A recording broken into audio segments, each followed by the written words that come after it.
Si toi aussi t'as un chien peureux et super craintif, alors je te rassure, on se comprend.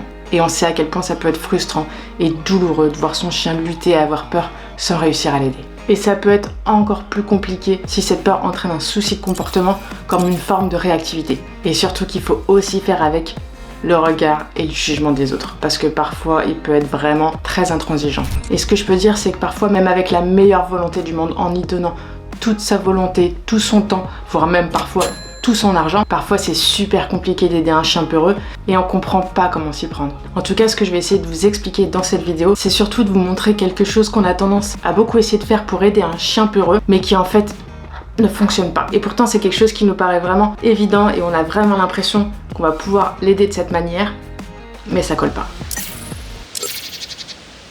Alors avant de vous expliquer tout ça, pour vous montrer un petit peu la situation, je vais vous expliquer un petit peu le cas de Chiro. Donc Chiro, voilà, c'est un chien vraiment très peureux, très craintif et très anxieux. Je pense qu'il peut peut-être y avoir des chiens qui sont peureux de certaines choses mais pas forcément anxieux en général. Lui, c'est la totale. Par exemple, pendant ses premiers mois, pendant beaucoup de premiers mois, les promenades à l'extérieur étaient très compliquées. Au-delà de sortir du bâtiment de la résidence, il y avait une rue passante mais qui était quand même assez calme. On n'est pas par exemple en plein Paris. C'était impossible et c'était même pas par exemple juste il s'arrêtait et il refusait d'avancer. C'était vraiment, il hurlait. Quand tout à l'heure je parlais du regard des gens, il y avait des gens qui se retournaient, qui nous regardaient un petit peu avec un jugement.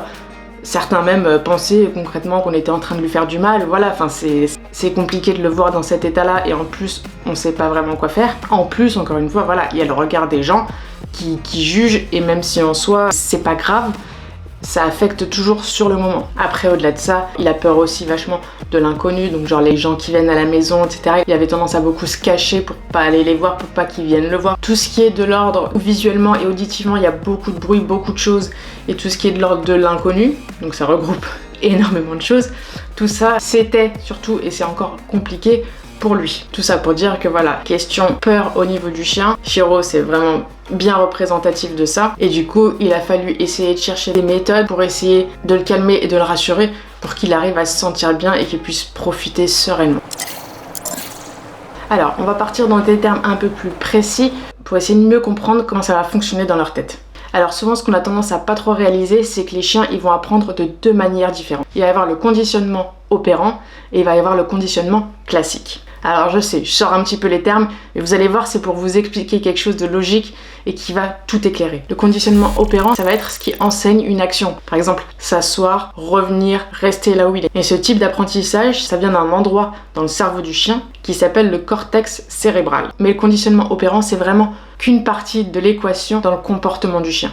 Le deuxième conditionnement, donc le conditionnement classique, ça va être la façon dont les émotions vont se former chez le chien. Ça va être quelque chose qui va être amené par une émotion créée chez lui. Par exemple, je sais pas, il va entendre le paquet de croquettes s'ouvrir, il va être excité, il va saliver. Et ces émotions, elles proviennent d'une autre partie du cerveau qui s'appelle le système limbique. Donc on a le cortex cérébral avec le conditionnement opérant qui va être une action qui va enseigner un type d'action. Et on a le système limbique avec le conditionnement classique qui va être lié à ses émotions. Lorsqu'un chien a peur, ça va être le système limbique lié aux émotions qui va fonctionner. Mais le cortex cérébral, tout ce qui est ordre, etc., qu'on lui a appris, celui-là, il va être comme bloqué. Quand un chien a peur, on va avoir tendance à essayer de lui donner des ordres pour essayer de le rediriger sur autre chose. On va essayer par exemple de le faire asseoir pour qu'il nous regarde, de le faire avancer dans un sens. On va vouloir qu'il nous obéisse entre guillemets pour se concentrer sur nous et pour du coup ne pas regarder ou réagir à sa peur. Le problème du coup c'est qu'il y a quelque chose qui fait peur à votre chien, il va pas du tout répondre à ce que vous lui demandez, même si c'est quelque chose que d'habitude il fait super facilement. La partie du cerveau qui le contrôle, ça fonctionne plus ou en tout cas presque plus. Voilà pourquoi lorsqu'un chien est inquiet, il ne va pas et surtout il ne peut pas écouter vos ordres. Les ordres d'obéissance ils vont pas fonctionner parce qu'en fait dans un état de peur il va surtout soit se préparer à fuir, soit essayer de se préparer à se battre. Du coup le reste ça a plus vraiment d'importance pour lui. Et évidemment punir le chien parce qu'il écoute pas ça fera qu'aggraver la situation et ça peut aussi surtout créer une peur supplémentaire. Déjà qu'il y a quelque chose qui lui fait peur en face, si en plus il commence à avoir peur entre guillemets de votre réaction, ça va pas aider du tout, il va avoir une double peur et il risque encore moins de vous écouter. Du coup, si le conditionnement opérant ne fonctionne pas lorsque le chien a peur, il va falloir utiliser, comme on a vu, le conditionnement classique qui est lié à ses émotions. Ça va être tout ce qu'on va appeler le contre-conditionnement et la désensibilisation. La désensibilisation, on l'entend souvent, notamment quand le chien est chiot, pour essayer de l'habituer à toutes sortes de choses positivement. Par exemple, l'habituer à le toucher pour aller chez le vétérinaire, l'habituer à lui couper les griffes, à lui faire prendre le bain. On l'habitue petit à petit en lui donnant par exemple des friandises pour l'associer positivement. Et ben là, ça va être pareil. S'il a peur des gens, il va falloir associer les gens à quelque chose de positif. L'habituer tout en douceur aux choses et lui faire comprendre, par exemple par des friandises ou quelque chose qui a vraiment une très très grosse valeur pour lui, que voir une chose qui lui fait peur, et ben ça va lui apporter quelque chose de positif. Alors c'est sûr, ça peut prendre un certain temps, mais c'est ce qu'il faut. C'est cette partie du cerveau qu'il faut utiliser, celle qui est liée à ses émotions, parce que c'est celle-là qui fonctionne quand il a peur.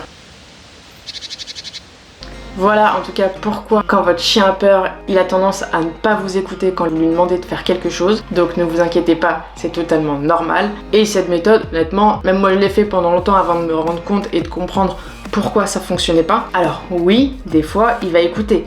Moi par exemple, des fois il y avait quelque chose qui l'excitait ou qui lui faisait peur, il va réussir à s'asseoir. Mais déjà c'est quelque chose de compliqué, il le fait entre guillemets par automatisme ou vraiment parce qu'on va insister. Mais du coup ça va pas calmer sa peur pour les futures fois. Le but c'est quand même de réussir à lui retirer, pas juste de devoir le faire obéir à quelque chose à chaque fois qu'il voit quelque chose qui lui fait peur. Donc en tout cas voilà, la peur et l'anxiété chez le chien c'est vraiment quelque chose de super compliqué à gérer, je le sais. Surtout n'hésitez pas à demander de l'aide, que ce soit autour de vous ou surtout avec des professionnels. Alors attention, encore une fois, les professionnels il faut vraiment bien les choisir, il y en a des bons, il y en a des moins bons.